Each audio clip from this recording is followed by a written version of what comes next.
Hello, beautiful soul. Welcome to another episode of Intuitive Creators Spotlight. I am Stella, your host, and I'm a guide for intuitive creators who want to feel seen and be rewarded for their gifts.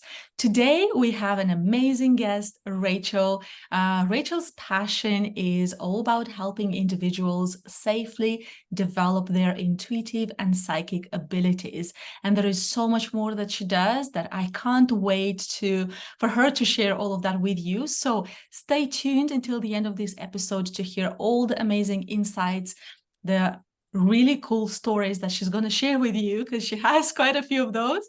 And if you connect with or resonate with any of the messages that we're sharing here, feel free to reach out to us, to comment in the comments below, and to keep coming back into this beautiful space. So today I welcome Rachael to our episode. Hi, Rachael. I know that you do offer a lot of amazing things to people. You help them follow their hearts and also build a very strong foundation in their businesses. Mm-hmm. How did you get to this point? How did you, where did this all start? Okay, so I didn't get to this point, really. I never learned about my abilities. I was taught by my granny Drusilla from Spirit. She passed away when I was 3. And round about the same time, 3 or 4, I had my first spirit guide. And her name was Tracy. And Tracy was with me for 2 or 3 years after that, I think. And then I had several more guides, and Drusilla came to visit me, first of all, probably when I was about 11 or 12, and she started to teach me how to read palms. So I was reading palms from my teens. I can read cards, and I do read cards, but my main passion, the way I connect mostly, is through palms. I love that. And I know that, I've seen some of your posts and content around, because we've been connected for a while. And I know that one thing that you mentioned quite a bit is that you don't read the palms by the book. You do it in a different way. What does that mean to you? So when I first bought my first palmistry book, I quickly realized I know the lines and their names, but I don't read the same lines as in the books. They just connect differently to me. So, for instance, this will always be a lifeline. That will always be a fate line. That will always be the relationship line. And that will always be the creative line or the career line. And they're the same as in the books. But the relationship line, I don't read much at all from that. And I read the right hand as general, and the left hand I read as the love hand. So I save all that from the love hand. And I can tell you that from that hand, the love hand, everything about your partner's past, present, and future. That's how Drusilla taught me. Wow. Wow, that's so incredible. So she passed away when you were very little, but after that she kept coming to you in spirit. How did you develop this communication with her? How did that develop or evolve over the years? Well, I was obviously clairvoyant and clairaudient and clairsentient, most of the clairs from the age of 3. So for her to come to me as a guide from the age of about 11 or 12, it's not something I learned, or it's not something I was frightened of. It came second nature to me because I've always been able to see, hear, feel spirit. So it wasn't as though she just started coming. She was always in the background, but showed herself more when I was ready, from about my 11, 12 years old. So you're saying she was showing herself to you more once you maybe were more ready to connect with this information. Do you think this is the case for people in general when they connect with their gifts, that these gifts or guides or information comes to them when they're ready, or do you think they can open up towards connecting with these things at any time? You generally have people who either want to dabble and don't know how to start, so they'll perhaps grab a pack of cards, start dealing these cards, start giving readings, and that's fine. That is absolutely fine. But then obviously the more you work with people intuitively, the more you pick up their energies, and that's where you can, not always, you can become unstuck, because working with people's energies requires lots of energy yourself, as you know. But if you don't protect your own energy, that's when people can either start to feel sick, etc., or they can invite unwanted energies. So those are the people who want to dabble. And then you've got the people who have a traumatic experience, whether it's a bang on the head, a loss of someone, some other kind of accident or whatever, some kind of trauma in their life. And obviously I help those people, like, okay, so you've had this trauma in your life. This is what's happening now. Spirit are saying to you, they want to help you. They've picked you almost to develop. Do you want to or not? If you don't want to, we need to put it back to bed. If you do want to learn to develop, if you want to improve your life, if you've had this trauma in your life, let's say you've had an accident or something, and you want to totally change your life around, then Spirit are here to help you. So I deal with several different types of people, but the end result is contentment, peace, happiness, whatever they want. Yeah. That's incredible. And as you described very well here, there are different types of people that go through different experiences, and then they find you, they come to you. What's the first step that you take to understand where they're at in their own journey? What is it that you first begin to ask them to see, like, have they connected already with Spirit? Are they scared? Have they already invited unwanted energy? Like, what's the first step that you take to understand these things? Everybody has their own story, and every story is unique. Okay. So for instance, most people, if they want to progress on this journey, open up their third eye and develop their abilities, because everybody's got abilities on a sliding scale, yes, but everybody's got abilities. I teach them how to start this safely. And the safest way to start this is to learn how to ground and protect yourself. The easiest way is to learn Reiki healing. And the 3 types of Reiki I teach, Terame, Sakim, and Asui, combined, not just ground and protect you, but they can also help elevate your psychic abilities, and they can bring out any other abilities that you may have, whether they're spiritual, psychic, or healing. So some Reiki masters that I've taught are now animal communicators. Some have very in-depth mediumship skills. Some Reiki masters can heal by thought alone. Everybody has different abilities on a sliding scale. So the first thing I do is help you to ground and protect. Yeah. This is incredible, because then when you go out into the world and share those gifts with others, you then know how to scan through what's going on and navigate through that. So let me ask you this question. How do you blend your psychic mentorship and business guidance? Because it sounds like, people come to you, they're going through something, then they discover all of these things. And how do you then blend your abilities with business guidance for them?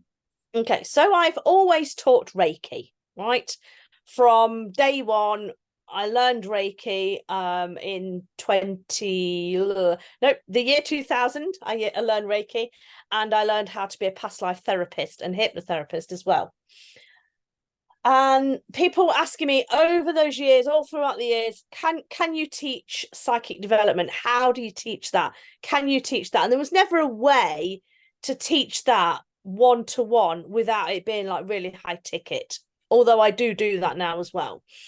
So in 2020, when my income went down a little because of COVID and we couldn't see people face to face, I set up a psychic development membership site. And people could come on board, and it's still going today. We've just turned 3 years old in September, and very, very quickly, members were asking, okay, right, I've got it. I've done the Reiki. I'm a Reiki master now.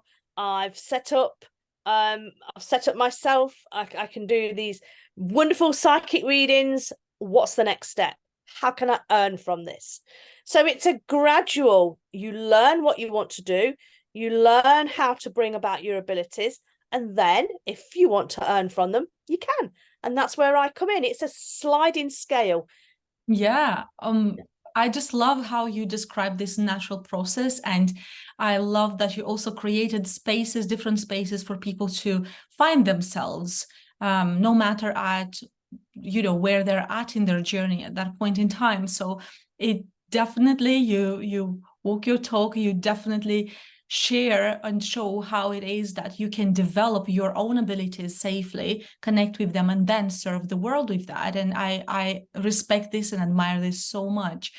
So I would like to ask you, can you remember maybe a story, one of your clients' story, that can inspire our viewers? And maybe someone who went from like, I have no idea what's going on, to something that seems or feels very successful to them, and how you helped that person go to this point or get to this point. Oh, yes, yeah, I've got quite a few stories of those actually, but not giving out any names here. I met somebody a while back. She had gone through a lot of trauma in her life, a lot of domestic abuse. She'd moved from one place to another and ended up happy in an area of her choosing. And she is a great psychic medium, absolutely fantastic, and a hypnotherapist, even better. And she just needed direction. She needed a set strategy for her. She had 2 children. She's a single mum. And this particular person has gone from doing a few readings, being a really successful psychic online, to running her own business. She's got her own membership. She's now doing courses and programs. She's soon to be opening up another micro membership to run alongside the big one, and she's doing absolutely fantastic. And she's now earning what is considered like more than a full-time wage kind of thing. So that's absolutely great. Yeah.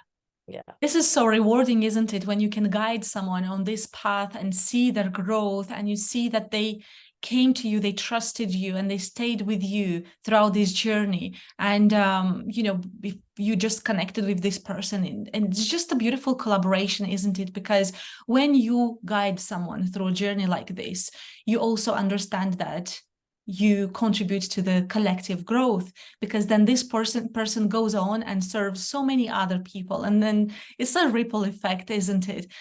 So with this, how is Granny Drusilla guiding you? How much she's by your side? Is she always by your side? Do you call her at certain points? How does that work for you?